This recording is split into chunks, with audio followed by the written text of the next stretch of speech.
There's also the side of you that's a political animal. I mean, you are, among people who know you, a billionaire who's not that crazy about capitalism. That's true. Tell me what... Well, I grew up in the 60s. I grew up in San Francisco.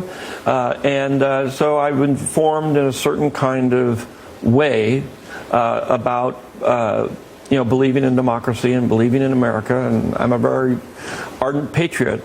Mm-hmm. But I'm also a very ardent believer in democracy, not capitalist democracy. And I do not believe that the rich should be able to buy the government. And that's just the way I feel. Is that the America you see, where the rich have bought the government? Well, come on. It's been that way for a long time. And it's just, it's not right. And it's not going to work.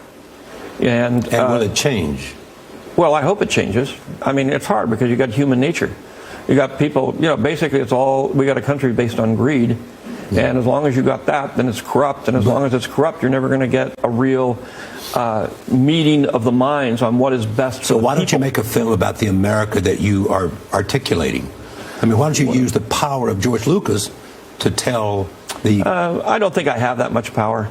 I mean, I learned, my first film was kind of an indictment of our... Could I show you a list of the 100 best films and how many are made by George Lucas? Yeah, but they're not made to... Yes, they have a political undertone. I mean, especially Star Wars has got a very, very elaborate social, emotional, political context that it rests in.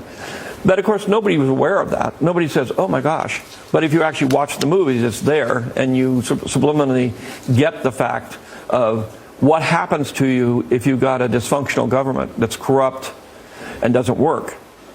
But, most of the fault lies with the media. And I know everybody uses the media as a scapegoat.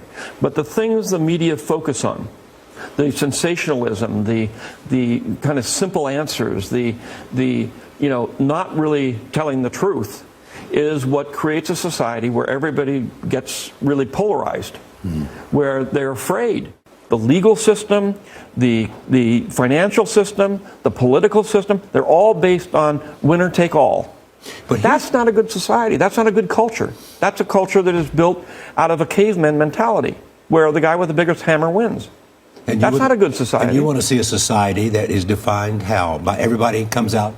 By compassion, is saying we care about everybody in our society. And what we want to do is what's best for everybody in this society. And we want to build the best society where everybody gets the best possible life they can possibly have. And would you call this democracy? Would you call this socialism? Would you call this some other ism that we don't have a name for? Common sense.